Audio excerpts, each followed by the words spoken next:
Okay, so here it goes. This is rant time. Turns out that there are a lot of people that are going off on this whole Indian thing. I mean, casinos, not dots, just to get that correct.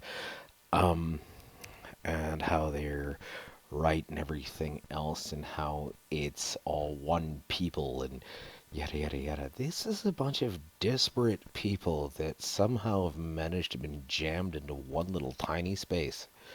Different beliefs, different systems, different gods. But all of a sudden, because you know you happen to be, let's say, born here back in the 1800s, that means that you were all one.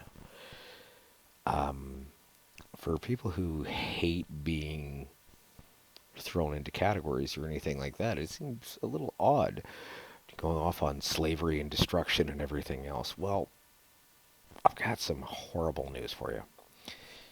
Bottom line is that I don't care where you were born. If you were born in Africa, Europe, the Russian steppe, the far east of Kamchatka, frickin' China, Japan, Alaska, or Timbuktu, which weirdly is a place. Um, you're human. Your tan doesn't matter. The assimilation of your beliefs would have been roughly the same at about the same amount of time, and you would have learned to hate different people because of their belief systems, their actions, or whatever else you take. Sadly, we're predators. We're predators with a great deal of mind and a great deal of guilt.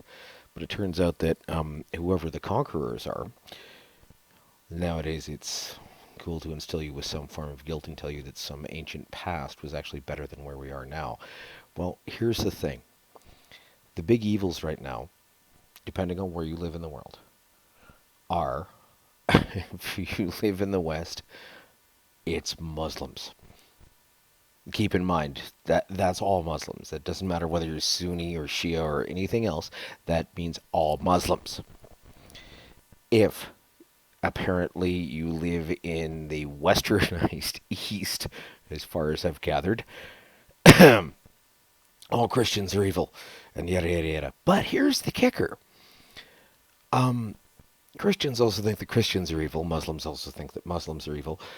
And it comes down to certain doctrines and dogma that have been handed down to us from some random asshole who jumps up and thinks that he's the coolest. I mean, Jim Jones was a great Christian leader who brought together disparate factions of an incredibly diverse society and was the man for the underdog and everything else, and wound up explaining to you that you must drink the Kool-Aid or actually there was no or. How about that? I think that we, as a society, need a God.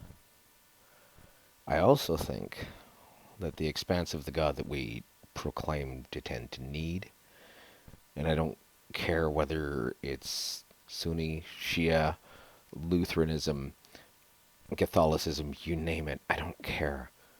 We also have a tendency to want to put that God in the box and control said God.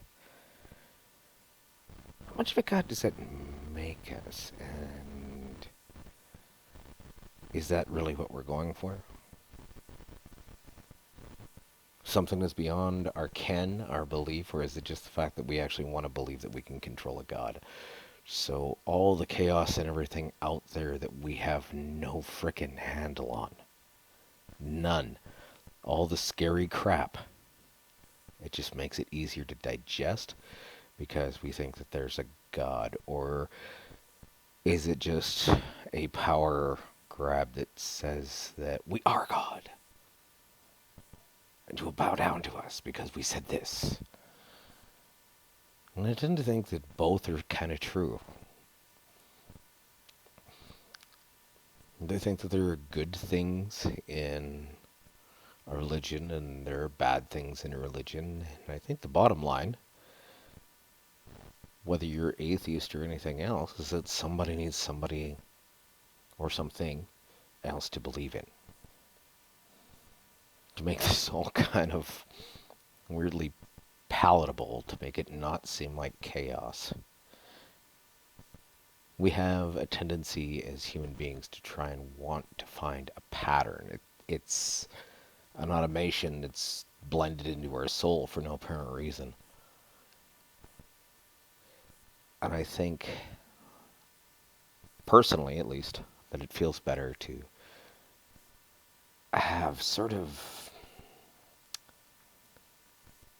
a fixed outcome while struggling against it. There's room to grow and feel like a rebel without thinking that this is all just preordained. But even if it is preordained, it doesn't stop you from struggling because you didn't actually know what the ordination of it was. At the end of it all, I honestly think that regardless of tan, belief system, or anything else, that we all have a common ancestry.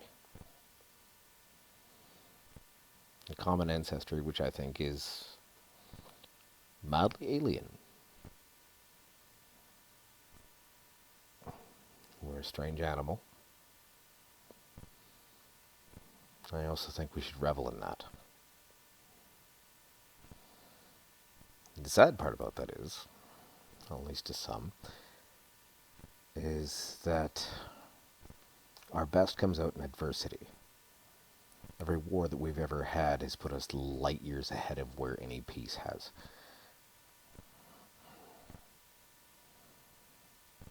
We are finite, as far as we know. This reality that is happening right now is going to end.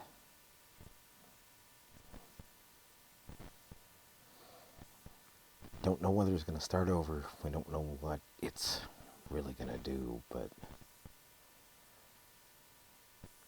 maybe that's an excuse to like every day for the fullest. And that doesn't always mean jumping up and doing something just for the random sake of it. Sometimes it means actually sitting there for an entire day and possibly just enjoying the way you breathe, or enjoying an entertainer, or staring at somebody you love and thinking that's amazing, or staring at somebody you hate and really relishing the fact that you do not like that individual and that you're different than them, so screw them.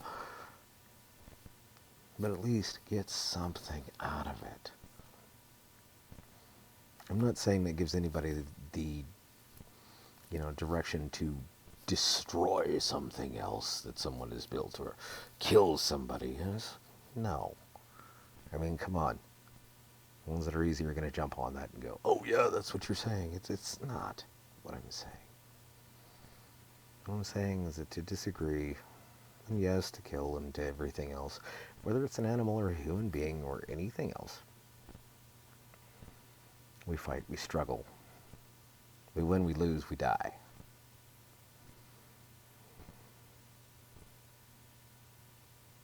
Your nationality doesn't matter. God, Jehovah, Yahweh. Is Jesus the prophet? Is Muhammad the prophet? Are they both prophets? Satan, the devil, Buddha. All the Indian gods which are there. Does that make us any right? Righter, less right, wrong, whatever. I think it starts to make us wrong when we decide that we worship an all-powerful deity that needs our help to make it right. That I need to hurt you because my God said so. If that's the case, that's not an all-powerful God. That's a chunk of ego explaining that you don't agree with me, so I have to hurt you.